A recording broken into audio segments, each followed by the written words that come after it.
napansin po kasi namin dun sa mga nakausap namin, ang ginagawa po nilang tricks dun sa mga kasamahan namin, itinataon po nila na hearing yung bigayan. May mga, yun nga po, isang beses po silang nag-swimming sa Siniluan or Batangas.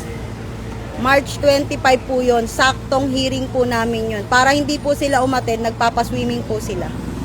At doon ibibigay yung pera.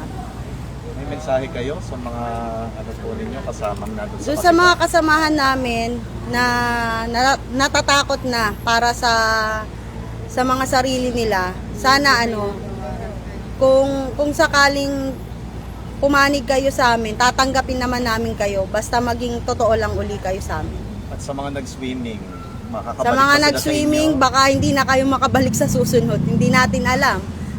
Dinala nga kayo sa niloko nga kayo eh. Nagsinungaling nga sila sa inyo na doon pala ang punta nyo sa isang farm ni Atong Ang.